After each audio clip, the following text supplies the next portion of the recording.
I'm Randy and I make candy, and today I'm making peppermint bark, along with a pretty cool way to serve it. Stick around.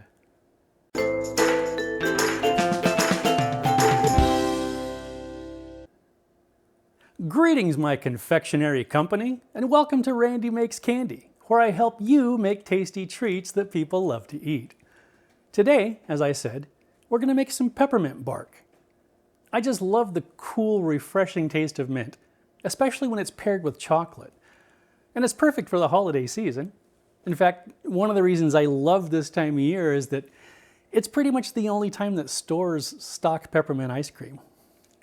I'm also going to show you how to make these awesome peppermint serving trays. People will go crazy over these when you bring them to your next holiday party. As always, I'd love to hear about your results if you decide to make your own peppermint bark or tray, as well as suggestions for what you'd like to see in future videos. Okay, let's make this happen. For the peppermint tray, you'll need, obviously, some peppermint candies and a baking sheet lined with waxed paper, silpat, or parchment. For the bark, you'll need 142 grams of chocolate mint baking chips, 142 grams of white melting wafers, 42 grams of crushed peppermint candies. For me, that was about a dozen of the individually wrapped candies, and 1/2 tablespoon of coconut oil. You'll also need a lined 8x8 pan, a couple of bowls, and a spoon or spatula. Okay, let's make a peppermint tray. Heat your oven to 325 degrees Fahrenheit. Take your lined baking sheet and place enough peppermint candies on it to create the size and shape you want. The 36 candies I used here gave me a tray measuring about 7 inches square. I'm using a silpat as a liner because it provides a nice grippy surface so the candies don't slide around. Carefully put the baking sheet in the oven for 7 to 10 minutes or until the candies melt into each other. I put it on a pizza stone for reasons I'll explain in a bit. Be careful not to let them overbake.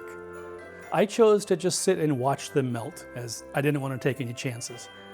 As soon as it was melted enough that the gaps were filled, I pulled it. Remove the sheet from the oven and set it on a baking rack to cool for a few minutes. Separate your tray from the lining and be amazed at what you've just accomplished.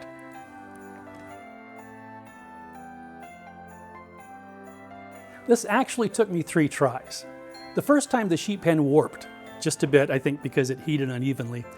It wouldn't have been a big deal if I were roasting vegetables or something, but the molten peppermint followed the path of least resistance and ended up looking a little like a Dali painting.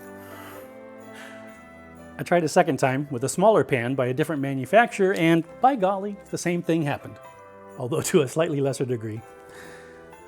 I finally went with a round pan, which I thought might be less likely to warp, and I put the pan on a pizza stone to try to regulate the temperature just a little bit, and those tweaks seemed to do the trick. Were the first attempts acceptable? Perhaps, but the candy is so cheap and the process so simple, I had no compunction about multiple attempts. And I can crush these initial attempts and use them in another recipe, so no loss there. Now that I've got it sussed out though, next time will be as easy as peppermint pie. Is peppermint pie a thing? Because now I want peppermint pie. The peppermint bark is almost as easy as the tray. Maybe easier, since it only took me 1 try. Melt the chocolate mint baking chips and 1/2 tablespoon of coconut oil in the microwave. Stir it until it's fully mixed. Pour it into a lined 8x8 pan and spread it evenly over the bottom of the pan. Once it's set, microwave the white melting wafers according to the directions. Pour it over the layer of chocolate. Spread it evenly. And sprinkle on the crushed peppermint. I'm actually doing a half and half mix of crushed peppermint and Andy's Peppermint Crunch baking chips, because why not? Let it cool until it's set, then break it into whatever size pieces you'd like. And that's it.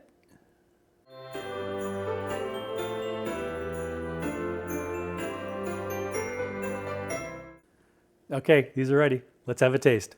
Slancheva.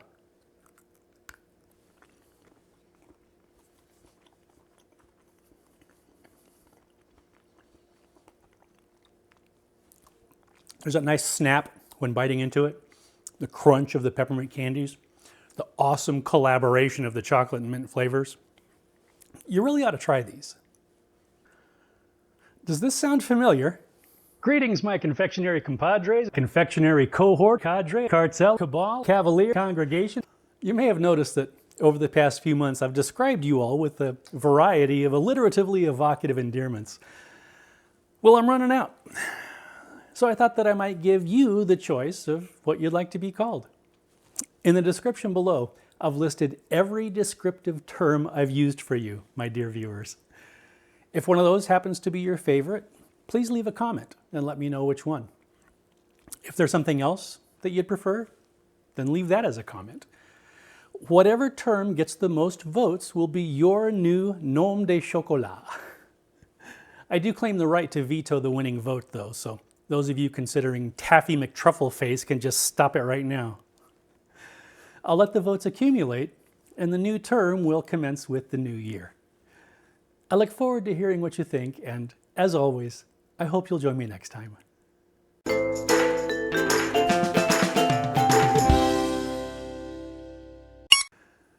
Melt the chocolate mini baking chips and melt the 42 grams of crushed peppermint patties. It's not patties.